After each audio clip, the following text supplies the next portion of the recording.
Assalamualaikum warahmatullahi wabarakatuh. Anak-anak, bagaimana kabarnya? Alhamdulillah sehat walafiat. Mudah-mudahan Allah SWT senantiasa memberikan karunia sehat kepada kita semua, sehingga bisa melaksanakan pembelajaran daring pada pagi hari ini dengan sebaik-baiknya. Anak-anak, pada hari ini kita akan membahas materi pembelajaran teks eksposisi yang merupakan materi pelajaran kelas 10 semester ganjil. Kompetensi dasar yang kita bahas pada kali ini ialah 3.6, mengidentifikasi struktur unsur kebahasaan dan aspek lisan dalam teks eksposisi artikel ilmiah populer, lingkungan hidup, kondisi sosial, dan atau keragaman budaya dan lain-lain yang diperdengarkan atau dibaca. Tujuan pembelajaran. Setelah mengikuti rangkaian pembelajaran, peserta didik diharapkan dapat: yang pertama, mengidentifikasi struktur teks eksposisi yang dibaca. Yang kedua, mengidentifikasi unsur kebahasaan teks eksposisi yang dibaca. Langkah-langkah pembelajaran. Yang pertama, pendahuluan. Dilanjutkan dengan memahami konsep struktur unsur kebahasaan teks eksposisi. Dilanjutkan dengan mengamati model identifikasi struktur dan unsur kebahasaan teks eksposisi. Langkah yang keempat, mengunduh teks eksposisi. Teks eksposisi yang telah diunduh kemudian diidentifikasi struktur dan unsur kebahasaan teks tersebut. Langkah terakhir, mengerjakan tugas-tugas melalui Google Formulir. Waktu yang disediakan 2 jam pelajaran. Pendahuluan. Setiap teks memiliki 2 komponen, yakni struktur dan unsur kebahasaan. Struktur adalah bagian-bagian yang secara langsung membangun keberadaan teks tersebut, sedangkan unsur kebahasaan adalah kecenderungan unsur bahasa yang dipakai dalam teks tersebut yang membedakan dengan kecenderungan penggunaan unsur bahasa jenis teks yang lain. Memahami konsep struktur dan unsur kebahasaan teks eksposisi. Struktur teks eksposisi terdiri atas 3 bagian. Yang pertama, tesis. Yang kedua, perangkaian argumen. Dan yang ketiga, penegasan ulang. Struktur teks eksposisi yang terdiri atas 3 bagian tadi dapat dijelaskan sebagai berikut. Yang pertama, tesis atau pernyataan pendapat.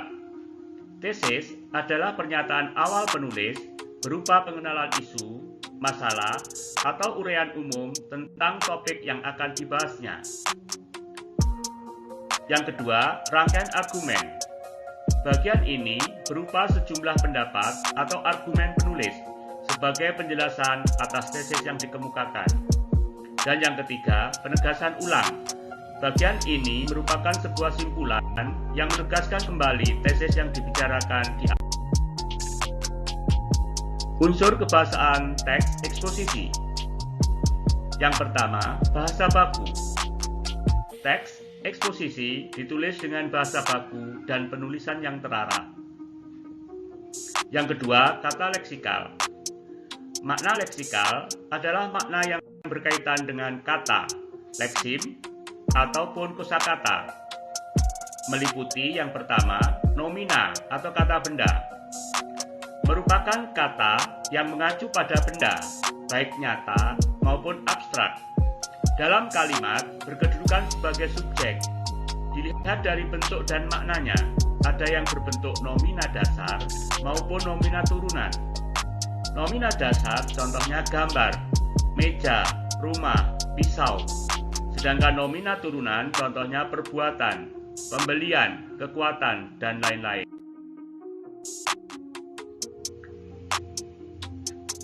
Yang kedua, verba atau kata kerja. Merupakan kata yang mengandung makna dasar perbuatan, proses, atau keadaan yang bukan sifat. Dalam kalimat biasanya berfungsi sebagai predikat. Verba dilihat dari bentuknya dibedakan menjadi dua macam. Yang pertama, verba dasar, merupakan verba yang belum mengalami proses morfologis, baik afiksasi, reduplikasi, maupun komposisi. Contohnya, mandi, pergi, ada, tiba, turun, jatuh, tinggal, tiba, dan lain-lain. Yang kedua, verba turunan, merupakan verba yang telah mengalami perubahan bentuk dasar karena proses morfologis. Contohnya, melebur, mendarat, berlayar, berjuang, memukul-mukul, makan-makan, cuci muka, mempertanggungjawabkan, dan lain-lain. Yang ketiga, adjektiva atau kata sifat, merupakan kata yang dipakai untuk mengungkapkan sifat atau keadaan orang, benda, dan binatang. Contohnya, indah, lunak, lebar, luas, negatif, positif, keruh, dingin, jelek, dan lain-lain. Yang keempat, adverbia atau kata keterangan, merupakan kata yang melengkapi atau memberikan informasi berupa keterangan tempat, waktu, suasana, alat, cara, dan lain-lain. Contohnya, di, dari, ke, sini, sana, mana, saat, ketika, mula-mula, dengan, memakai, berdiskusi, dan lain-lain. Berikutnya, penggunaan konjungsi atau kata hubung. Konjungsi dapat digunakan dalam teks eksposisi untuk memperkuat argumentasi. Berikut ini adalah jenis konjungsi yang dapat ditemukan pada teks eksposisi. Yang pertama, konjungsi gabungan, contohnya dan, serta, dengan. Yang kedua, konjungsi pembatasan, kecuali, selain, asal. Yang ketiga, konjungsi tujuan, agar, supaya, untuk. Yang keempat, konjungsi persyaratan, kalau, jika, jikalau, bila, asalkan, dan bila mana. Yang kelima, konjungsi perincian, yaitu adalah, ialah, antara lain, yakni. Yang keenam, konjungsi sebab akibat. Contohnya, karena, sehingga, sebab akibat, akibatnya. Yang ketujuh, konjungsi perbandingan, bagai, seperti, ibarat, serupa. Yang kedelapan, konjungsi penyimpulan, oleh sebab itu, oleh karena itu, jadi dengan demikian. Langkah berikutnya, mengamati model identifikasi struktur dan unsur kebahasaan teks eksposisi. Anak-anak, terlebih dahulu, marilah kita cermati model teks eksposisi berikut yang berjudul Dampak Kerusakan Daerah Aliran Sungai. Paragraf pertama, silakan dicermati.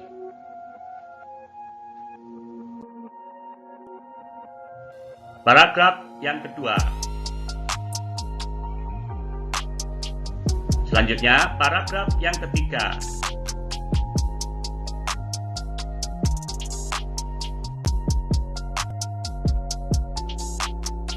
Selanjutnya, paragraf yang keempat.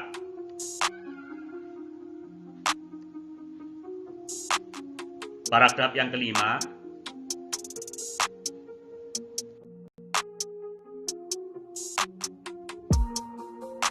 Nah, teks eksposisi yang telah kita tayangkan tadi terdiri atas 5 paragraf. Sekarang kita coba untuk menganalisis atau mengidentifikasi baik struktur maupun unsur kebahasaan teks eksposisi tadi. Yang pertama, paragraf pertama. Paragraf pertama, hasil identifikasi. Paragraf ini termasuk bagian pernyataan pendapat atau tesis. Ingat, struktur teks eksposisi yang pertama adalah tesis atau pernyataan pendapat. Berupa pengenalan isu, masalah, atau uraian umum tentang topik yang akan dibahasnya. Yakni dalam teks eksposisi tadi mengenai kerusakan lingkungan di daerah aliran sungai. Selanjutnya, hasil identifikasi unsur kebahasaan. Unsur kebahasaan yang tampak pada paragraf pertama tadi, yang pertama, penggunaan bahasa baku. Yang kedua, penggunaan nomina dasar. Pada paragraf pertama dijumpai kata-kata daerah, sungai, air, budaya, dan nomina turunan, kerusakan, lingkungan, keanekaragaman. Yang ketiga, penggunaan verba turunan. Dalam paragraf pertama tadi ada kata-kata mengalami, meliputi, menjaga, dan terganggu. Yang keempat, kita jumpai penggunaan adjektiva. Ada kata-kata ekonomis. Yang kelima, penggunaan adverbia. Ada kata-kata di Indonesia, pada daerah. Dan yang keenam, penggunaan konjungsi ataupun dan. Selanjutnya, marilah kita identifikasi untuk paragraf kedua, ketiga, dan keempat.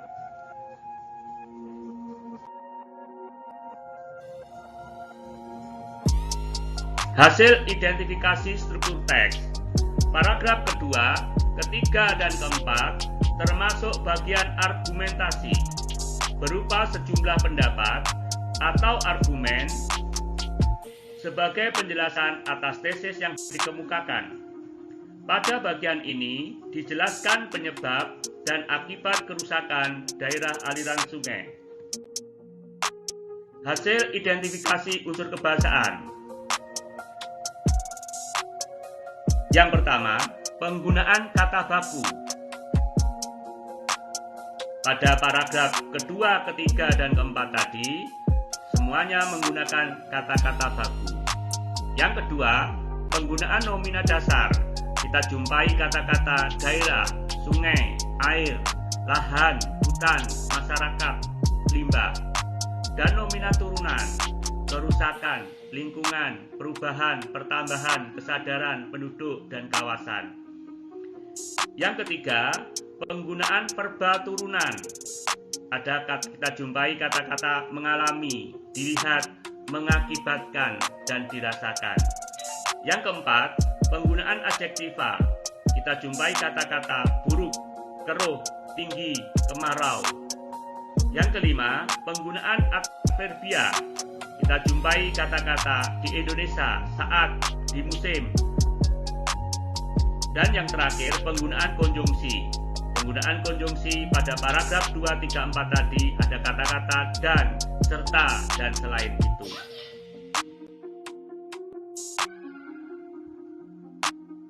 Selanjutnya, paragraf yang kelima. Paragraf kelima, hasil identifikasi.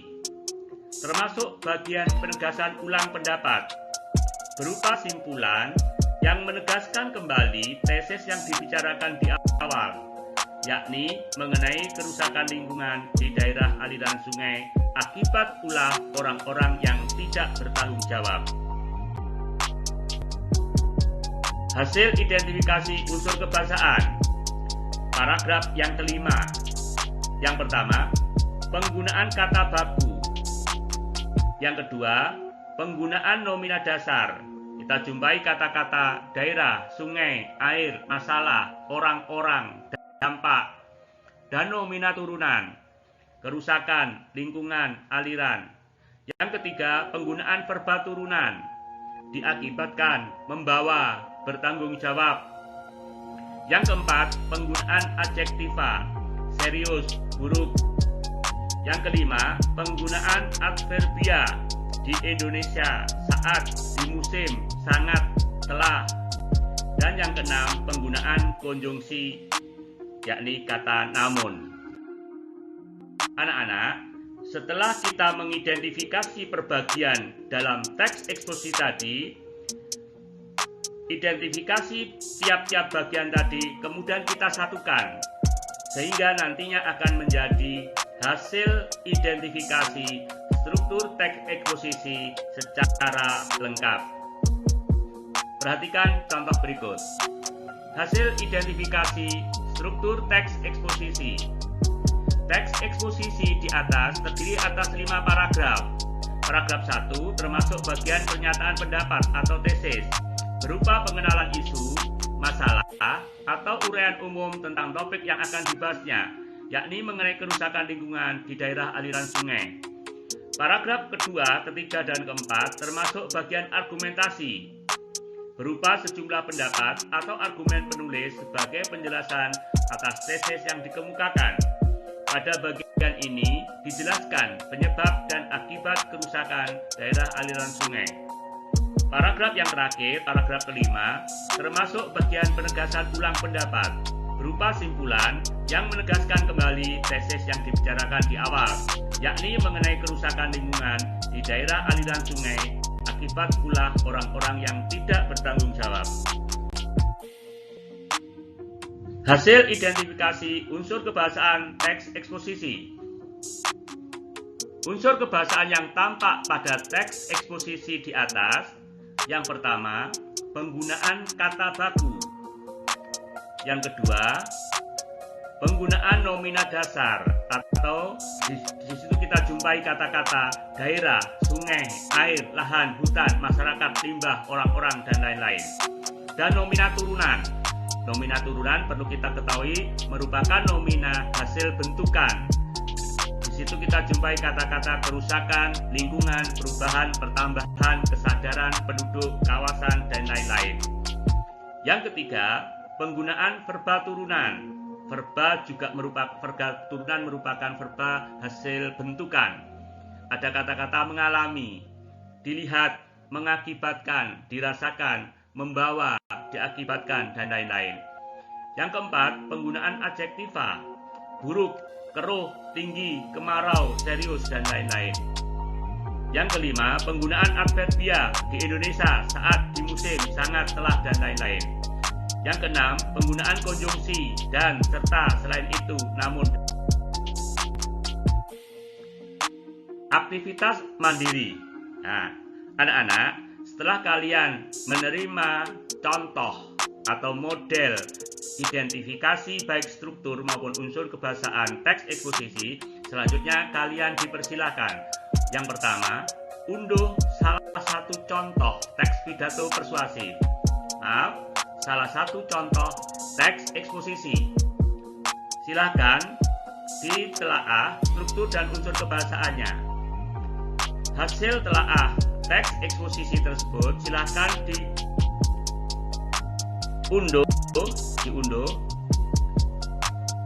Nanti ke link yang Bapak berikan. Aktivitas daring. Silakan bergabung ke Google Formulir dengan link nanti yang Bapak disediakan, kemudian kerjakan tugas-tugas maupun soal-soal. Anak-anak, dengan demikian pembelajaran daring pada pagi hari ini selesai sudah. Terima kasih. Silakan bekerja dengan baik. Assalamualaikum warahmatullahi wabarakatuh.